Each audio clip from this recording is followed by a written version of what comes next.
bystander effect is the tragedy that happened to Ilan Halimi. Ilan Halimi was a young Frenchman of Moroccan Jewish ancestry in France. He was 23 and a cell phone salesman living in Paris with his divorced mother and his 2 sisters. On January 20th, 2006, a 17-year-old girl named Emma came into the phone store where Halimi worked and struck up a conversation with him. She eventually asked him out and told him to meet her at her apartment complex for a drink. He was lured to the apartment block where he was ambushed and held captive by a group upon arrival.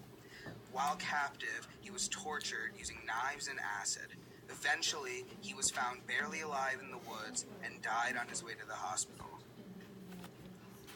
Ilan Halimi was abducted by a group known as the Gang of Barbarians. This group was known as an anti-Semitic criminal organization that is thought to be responsible for an abduction of 6 other men, 4 of them Jewish.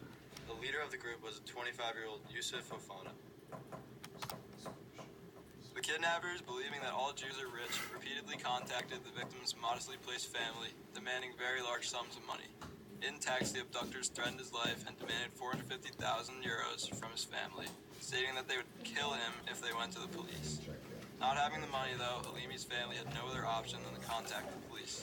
When the family said that they did not have the money, the gang told them to get the money from their synagogue. You emailed that to me? The bystander effect is a social, psychological phenomenon in which individuals are less likely to offer help to a victim when other people are present. The greater the number of bystanders, the less likely it is that one of them will help.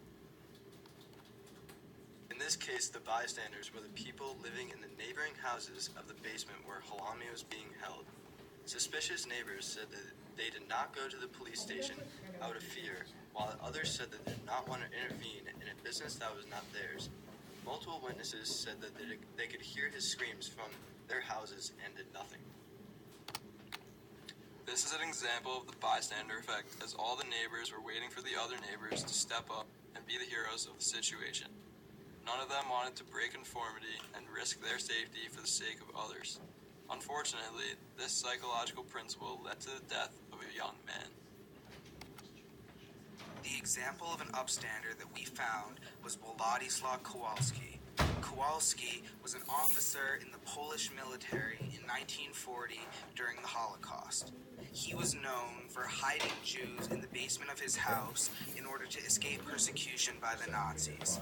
All in all, he saved a total of 49 Jews and said he wished he could have saved more. While many people hid and only cared about themselves during this terrifying time, Kowalski put his life on the line in order to save people who could not save themselves.